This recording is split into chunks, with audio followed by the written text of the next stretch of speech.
Hello বন্ধুরা, আজকে আবারও একটা রেসিপি নিয়ে চলে এলাম আপনাদের কাছে, পুঁই শাক ভাজার রেসিপি। তো এই পুঁই শাক ভাজার রেসিপি আপনারাও বাড়িতে কিভাবে বানাবেন, তো পুরো ভিডিওটা লাস্ট পর্যন্ত দেখুন। তো চলুন শুরু করা যাক। পুঁই শাকের ভাজা করার জন্য এখানে পুঁই শাক কেটে নেওয়া হয়েছে, পেঁয়াজ কেটে নেওয়া হয়েছে, শুকনো লঙ্কা নেওয়া হয়েছে দুটো, চিনি নেওয়া হয়েছে, হলুদ গুঁড়ো নেওয়া হয়েছে, লবণ নেওয়া হয়েছে। এবার কড়াইতে সর্ষের তেল দিয়ে গরম করে নেওয়া হয়েছে। এবার শুকনো লঙ্কা দিয়ে দেওয়া হচ্ছে,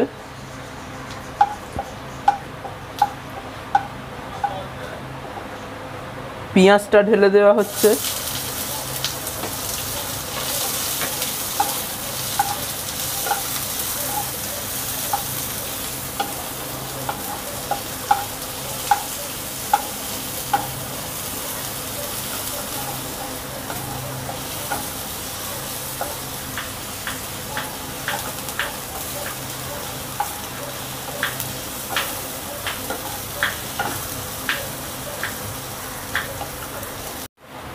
আমাদের পেঁয়াজটা লাল লাল করে ভাজা হয়ে গেছে। এবার এর মধ্যে পুঁই শাকগুলো ঢেলে দেওয়া হচ্ছে।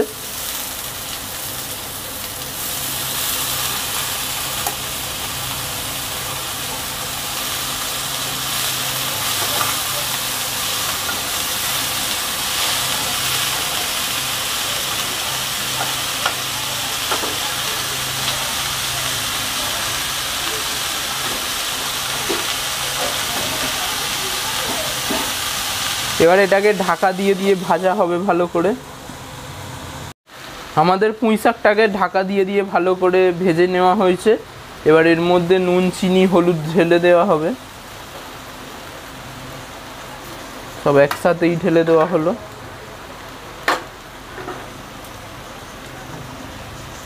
এবার এটাকে ফের ভালো করে ভেজে নেওয়া হবে।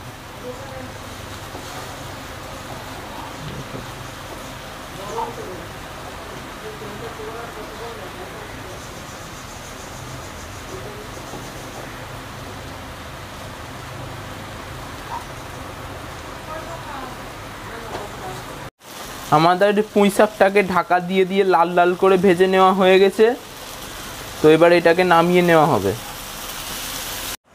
আমাদের পুঁই শাক ভাজাটা পুরো রেডি। তো আশা করছি রেসিপিটা আপনাদের কাছে ভালো লেগেছে। যদি ভালো লেগে থাকে তো অবশ্যই ভিডিওতে একটা লাইক দিতে ভুলবেন না। আর এরকম আরও রেসিপি পেতে চ্যানেলটাকে অবশ্যই সাবস্ক্রাইব করবেন। ভালো থাকবেন।